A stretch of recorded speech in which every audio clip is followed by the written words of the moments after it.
In my previous videos, I showed you 3 simple and cost-effective ways kung paano mag-brew ng tea using the boiling method, using the French press, using the strainer. So this time, this is the 4th method, that is using the espresso machine. Okay, bago ko ituro sa inyo kung paano gumamit ng espresso machine para mag-brew ng tea, pakilala ko muna sa inyo kung ano ang mga components na ginagagamit natin. So, ito ay ang steam 1. Dito tayo nag-iinit ng milk. Ito naman yung control panel at sa ilalim, dyan tayo nag-filter ng coffee at saka tea. Sa control panel, meron siyang indicator for 1 cup, 2 cup, or free flow ng shot na gusto natin kunin sa coffee and tea natin. At ito naman ay meron ding hot water dispenser. So special to, yung ibang mga espresso machine, walang hot water dispenser. So dahil may hot water dispenser na siya, nandyan na lahat, hindi nyo na kailangan ng separate kettle. Saan galing ang tubig? Ang tubig ay nasa ilalim nito, which also serves as a cup warmer. So dahil mainit itong body ng espresso machine, pwede nyo ilagay yung inyong cup sa ibabaw. Every time you serve hot drink, mainit palagi yung inyong cup. At ang tubig ay hindi problema kasi the machine has a hose connected to the water.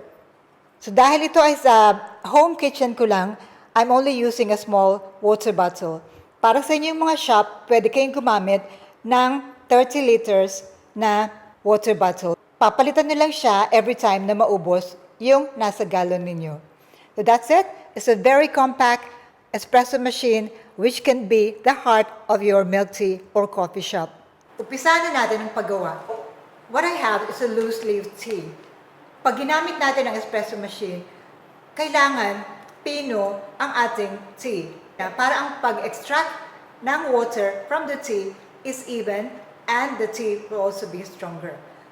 So what I do is I put the tea leaves very briefly. I give it a spin sa blender to make it a little bit finer, but not too fine na hindi nadadalo yung tubig sa filter. And then we can start using it to brew our tea. First, make sure the heat indicator is off para alam natin the water is ready for us to use. You can use the free flow sa control panel. Press it for a bit, magpalabas tayo ng konti, then turn it off. So the reason we stop it for a while is para mababad yung tiyan ng konti at mas lalo siyang maging strong. So wait for about 20 to 30 seconds and then you can pull the rest of your shot. Ilagay nyo sa isang jar na gusto nyo gamitin. Katulad din ng mga ginawa natin sa pag-boil, French press at saka sa strainer. Pwede nyo itabi sa refrigerator and you can use it for up to 2 weeks. Kunin nyo na lang pag kailangan nyo na. So pagtapos ng brew, make sure na yung ginamit nyong cha ay tatapon nyo na. Don't reuse it. Papakita ko na sa inyo isang beses pa para siguradong nakuha nyo the first time. Dahil kanina nag-brew tayo ng green tea, this time, black tea naman, we must make sure na i-flush ulit natin yung ating machine.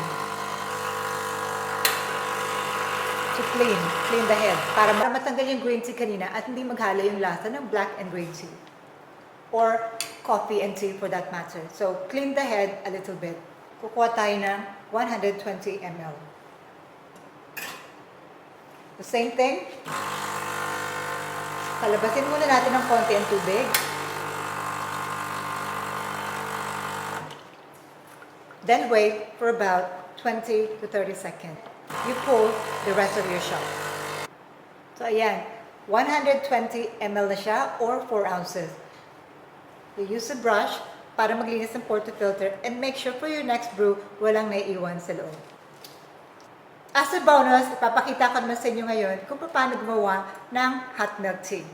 So meron na tayong tea na nakuha kanina. Let's put it in our cup. That's our drinking cup. And then, I will steam milk. Pag nag-steam kayo ng milk or you steam anything using the espresso machine, it's important to note na dapat malamig yung gagamitin ninyo. It's a 300 ml steaming jug. Tapos, lalagyan ko lang siya ng mga 1/3 of the cup. When you use the steamer, you don't need to use sugar. It actually caramelizes the lactose or the milk sugar. So, yun. Pag gumamit kayo nito, hindi nyo na kailangan maglagay ng asukal.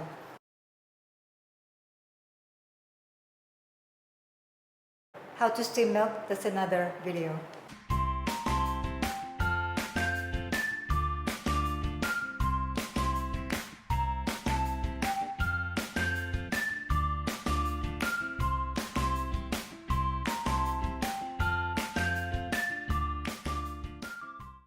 The smell is so good. Using the espresso machine, you really preserve the aroma. And using the steamer para sa milk, hindi nyo na kailangan ng sugar. So remember the tips. Pag kayo gumamit ng espresso machine, the tea must be finings. If you have loose leaf tea, what you do is you give it a spin sa blender para medyo maging pino siya ng konti. Pwede kayong gumawa ng brew ng cha, good for say 10 cups, 20 cups, at itabi nyo lang. Paano naman kaya ang consumption ng electricity? Actually, it doesn't consume so much. It's just like a normal heavy-duty blender. And the good thing about this machine is it has a standby power on-off switch. So pag hindi siya ginagamit, you can put the machine on standby. So hindi siya masyadong magastos sa kuryente. So that is how you use this espresso machine to brew your tea. It's quite simple. So kung kayo ay may coffee shop, don't just use your espresso machine para sa coffee, you can use it also for your tea. So, for today, thank you for watching, and ciao for now.